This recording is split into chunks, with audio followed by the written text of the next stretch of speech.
panels look really good. The grain is excellent. Yes, That's what I yes, I think these are the ones we should use for the project. Thank you. Enjoy. Okay. Bye.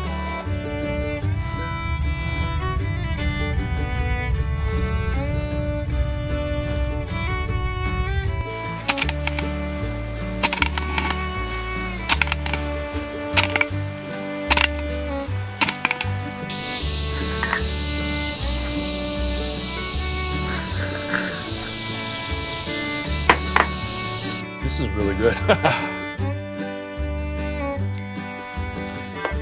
Yeah, try some of these berries too.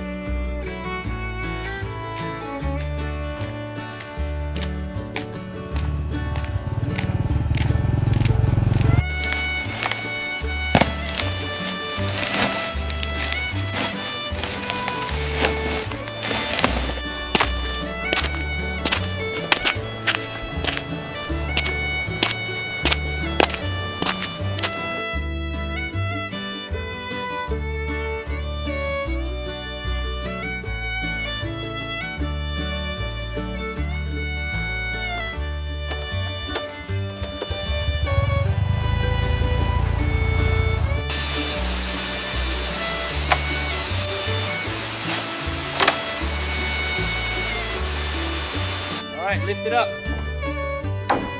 Careful now, watch your step. You need more nails over here. So the plan is to use the wood from that stack for the new cabin build. Sounds good, but that's a lot of wood to move.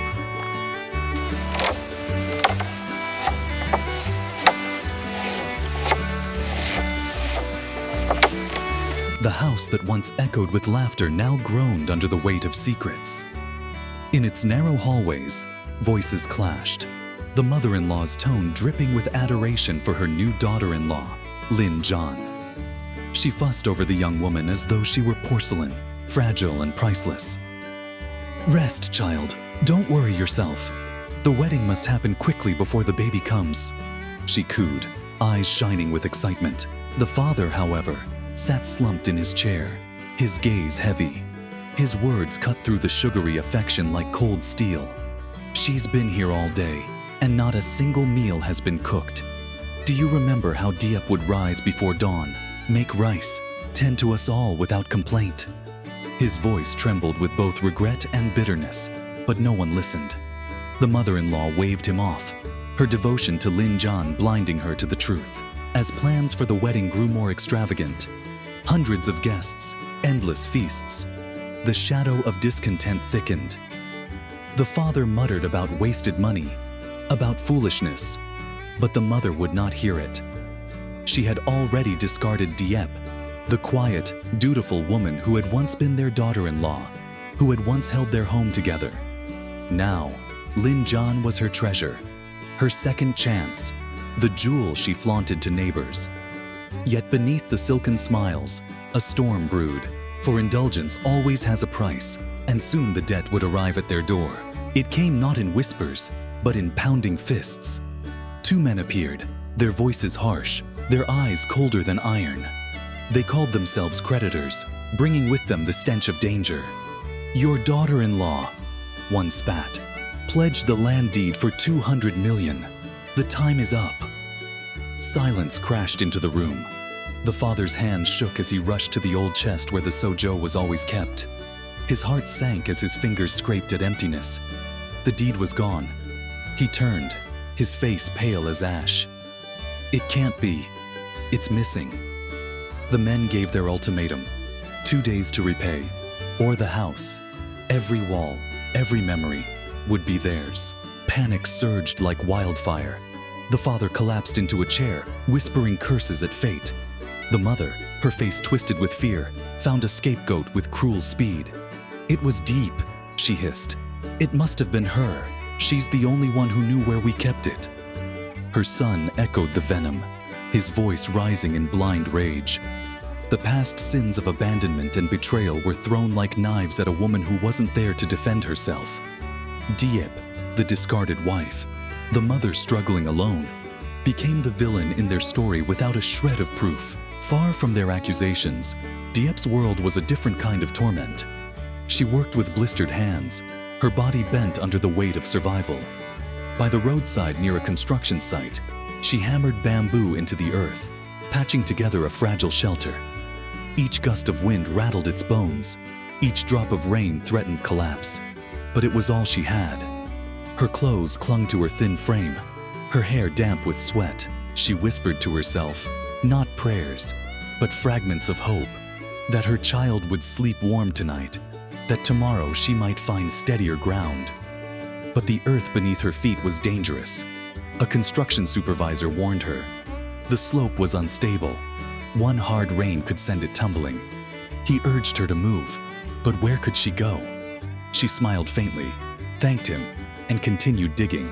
The world had taken everything, yet she clung to dignity with trembling hands. That dignity was soon to be trampled.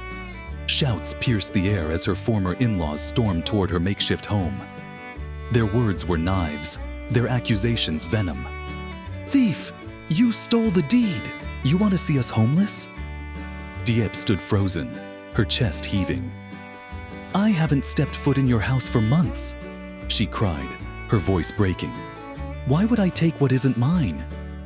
But reason was drowned beneath rage. Fingers pointed, voices rose, and soon the narrow space around her felt like a cage. The faces of people she once called family twisted with hate, demanding answers she could not give. The commotion drew others.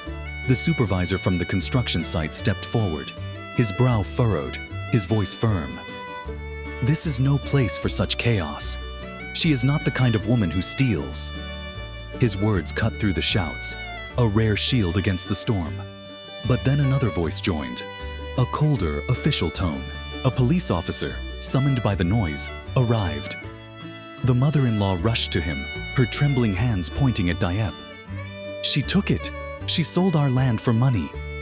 The officer raised his hand, silencing the crowd.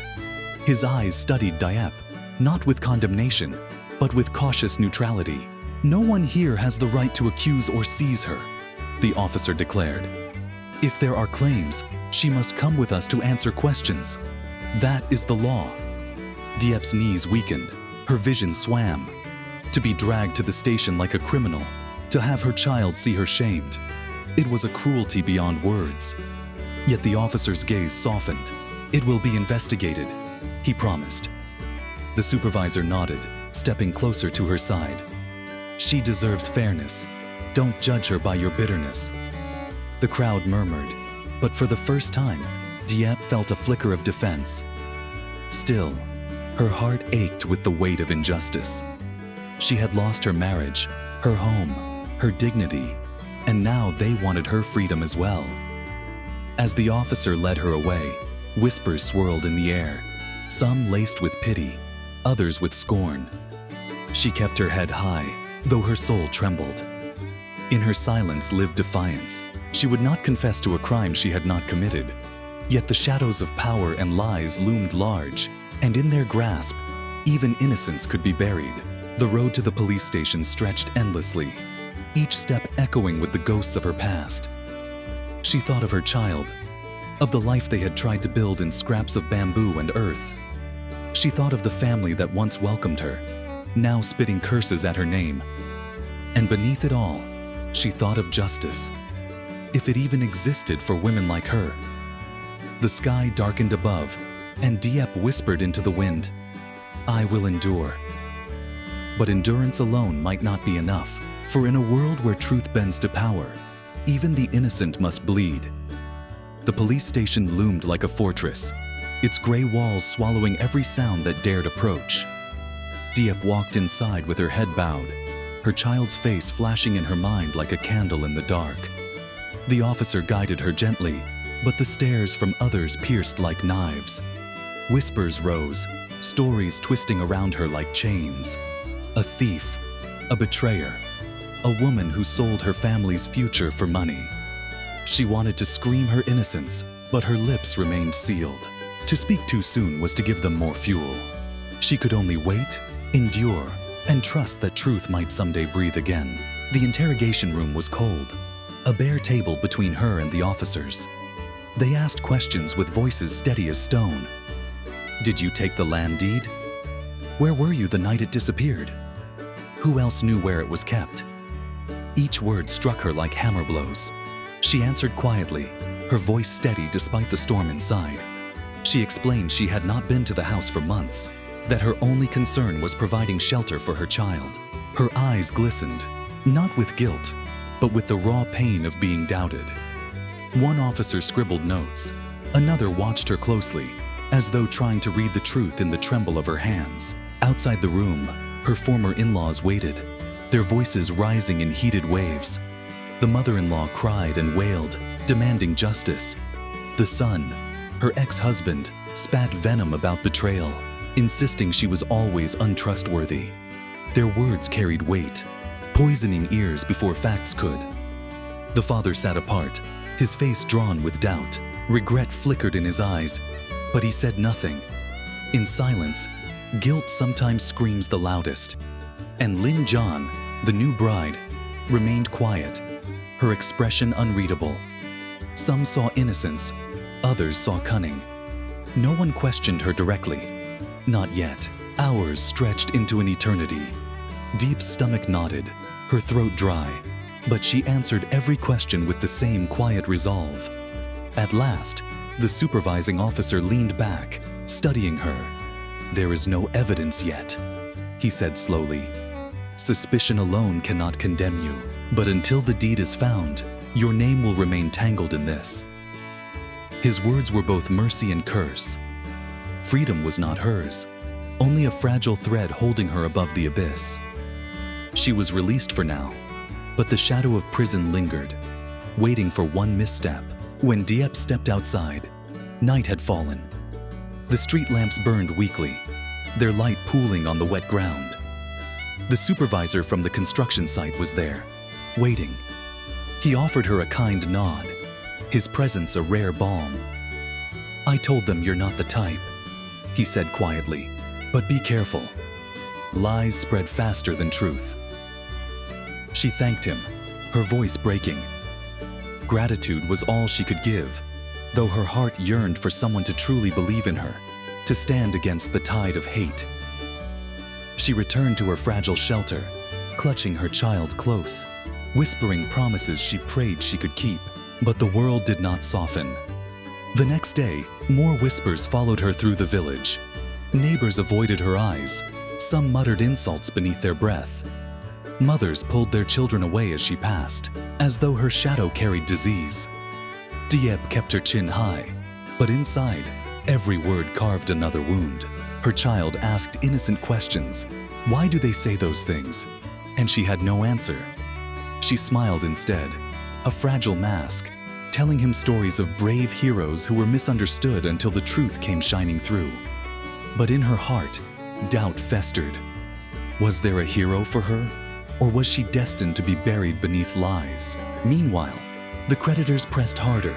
They returned to the family's home, demanding payment, their voices growing sharper, their threats darker. The mother-in-law, desperate, wailed about Diep again, insisting the missing deed was proof of her crime. The father's silence deepened, his shoulders bent as though the truth weighed on him. He had begun to suspect Lin John, though he dared not speak it aloud. Her cold glances, her evasive words, they gnawed at him like worms. Yet the mother's blind devotion shielded her, and so the blame fell heavier on Diep's shoulders. As days passed, Diep's world tightened into a noose. Each night she lay awake, listening to the rain tapping against bamboo walls, wondering if tomorrow would bring freedom or chains. The officer's warning echoed in her ears. Suspicion was enough to follow her, to haunt her, to drag her name into the mud. She thought of leaving, of fleeing with her child to a place where no one knew her name.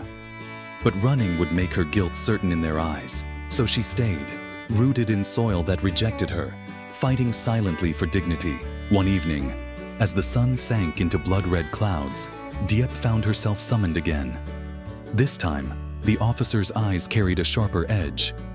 "New information has surfaced," he said. "The creditors claim the deed was pledged in your name." Shock froze her breath. Her denial came in a rush, her voice rising for the first time. "I never touched it. I never signed anything." The officer watched her, his silence suffocating. She realized then that someone had forged her, used her name as a weapon. The trap was tightening, and the enemy remained hidden. Her child clutched her hand that night, sensing the fear she tried to hide. She sang softly to him, her voice trembling, her lullaby carrying promises of safety she wasn't sure she could keep. Outside, the wind howled, rattling the bamboo walls. Inside, a mother's heart broke quietly. Diep knew the storm was only beginning.